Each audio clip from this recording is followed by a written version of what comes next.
What if I told you that the most powerful medicinal root in the world is probably dying in your local forest right now, while you spend $40 a month buying a weaker version from halfway across the globe? We live in the age of turmeric. You see it everywhere. Supplements, lattes, skin creams. We are told it is the king of inflammation, the golden miracle. But there is a flaw in this story. Turmeric is a tropical plant. It demands heat. It demands constant care. If you live in North America or Europe and you leave a turmeric plant outside in November, it dies in a single night. But beneath the frozen soil of the Appalachian Mountains, buried under 3 feet of snow, there is another root. It is not dead. It is waiting. This is Goldenseal. While turmeric shrivels at 50 degrees, Goldenseal survives at 40 degrees below zero. While turmeric gives you 3 pounds of root after months of babying, a mature Goldenseal patch can yield 30 pounds of medicine with zero maintenance. It contains berberine, a compound so antimicrobial that indigenous healers didn't just use it for inflammation, they used it to stop infections that killed thousands. So why is turmeric on every supermarket shelf, while Goldenseal is listed as endangered and sold at extortionate prices? Because you can't patent a weed that grows better than the weeds in your backyard. They wanted you to buy the pills, not grow the cure. Welcome to ancestral soil. The archive opens in the deep woodlands of the Ohio Valley 300 years ago. Long before the first pharmacy was built, this forest was the hospital. The Cherokee and Iroquois nations did not walk blindly through these woods. They looked for a specific sign, a single, jagged leaf rising from the dark humus, hiding a small raspberry-like fruit. But the treasure was underground. When they broke the rhizome, it bled a brilliant neon yellow sap. They called it a sacred stain. For the tribes, this wasn't just medicine, it was power. Warriors painted their faces with it before battle, not just for intimidation, but because they knew if they were cut, the yellow paint on their skin would stop the wound from rotting. It was an antiseptic armor. They used it for ulcerated stomachs, for blinding eye infections, for fevers that refused to break. When the first European settlers arrived, they brought with them smallpox, measles, and a complete ignorance of the American winter. They were dying. Their European herbs withered in the harsh frost. It was the indigenous healers who showed them the yellow root. And soon, the settlers realized a hard truth. Without Goldenseal, there was no survival in the New World. It became the most valuable item in a pioneer saddlebag. It was traded for gunpowder, for blankets, for food. For 2 centuries, this plant was not rare, it was abundant. It was the guardian of the frontier. But humans have a flaw. We do not know how to respect a gift, we only know how to take. And as the 19th century dawned, the guardian was about to become the victim. So how did a plant that saved the pioneers become a ghost? The answer lies in the industrial machinery of the early 20th century. By 1910, Goldenseal was the backbone of the American eclectic medicine. It was in every pharmacy, every doctor's bag. But there was a problem for the emerging pharmaceutical giants. You cannot patent a root. If a farmer in Ohio can grow a cure in his backyard, a factory in New Jersey cannot sell it to him. So the narrative changed. As the forests of Appalachia were stripped bare by reckless wild harvesters, the industry didn't try to save the plant. They replaced it. They looked east, to the tropics, to turmeric. Turmeric is cheap. It grows fast in the hot sun of India and Southeast Asia.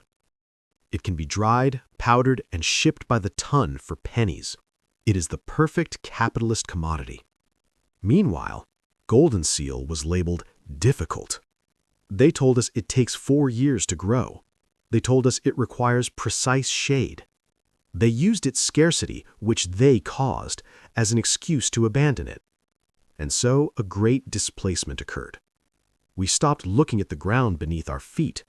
We started looking at cargo ships. We traded a potent, cold-hardy antibiotic that evolved to survive our winters for a tropical anti-inflammatory that dies in our frost. We traded potency for convenience. The villain here isn't just over-harvesting, it is the erasure of local botanical independence. They made you believe that medicine must come from a factory or a faraway land, never from your own shadow garden. But nature does not care about market economics. Nature cares about survival. And this is where the comparison between turmeric and goldenseal ends. They are not equals. Let's look at the biology. Turmeric grows in the sun. Its active compound, curcumin, is designed to protect the plant from UV radiation and heat stress. That is why it is an antioxidant. It is a shield. Goldenseal grows in the dark.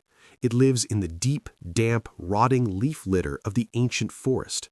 It lives surrounded by mold, fungus, and bacteria that would dissolve a lesser plant in days.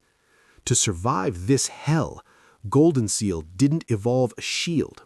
It evolved a weapon. That weapon is berberine. While curcumin is famous for being poorly absorbed by the human body, requiring black pepper and fats just to pass the gut barrier, berberine is a direct action agent. When you consume goldenseal, you are ingesting the plant's own defense system against rot. Modern science calls this biofilm disruption. Bacteria like E. coli and staph create a slimy shield called a biofilm to hide from antibiotics. Turmeric cannot break this shield. Goldenseal shatters it. It is an astringent, meaning it tightens and tones the mucous membranes of your throat, your stomach, your sinuses. It doesn't just soothe inflammation, it changes the terrain of your body so bacteria cannot survive there. This is the difference between a superfood and a medicine. One is for your smoothie, the other is for your survival. And the irony? The one that fights the hardest for you is the one that survives the snow, not the sun. So, do we let this knowledge die in the archives? Do we keep buying weak, tropical roots shipped on diesel tankers from halfway across the world? No. We plant the resistance. To bring goldenseal back, you must unlearn everything you know about modern gardening. Most crops demand the sun. They beg for attention. Goldenseal demands the opposite. It wants the dark corners of your land. It craves the cold. This is what I call shadow farming. Find the north side of your house. Find the canopy of an old oak tree where the grass refuses to grow. Find the soil that is rich with rotting leaves. That is where you plant the rhizome. You put it in the ground in the fall, just as the frost begins to bite. And then you do something modern agriculture hates. You wait. While turmeric is dying in the greenhouse, your goldenseal is sleeping under the snow. The freezing winter doesn't kill it. It wakes it up. It is a creature of the Ice Age. When spring breaks, it unfolds, slowly, deliberately. It doesn't explode with growth. It creeps. It colonizes. For the first 3 years, you do not harvest. You let the network build. You are not just growing a plant, you are building a biological battery. But in the 4th year, you dig. What you pull from the earth is not a pale, watery tuber. It is a knot of bright, neon yellow fury. It is bitter. It is potent. It is the raw, unadulterated antibiotic of the North American forest. Think about this.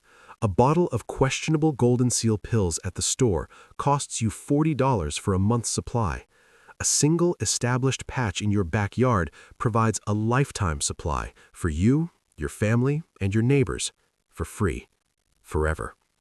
This is not just gardening. This is declaring independence from a system that wants you sick and dependent. The pharmaceutical industry relies on your ignorance. The forest relies on your memory. The soil is ready. The shade is waiting.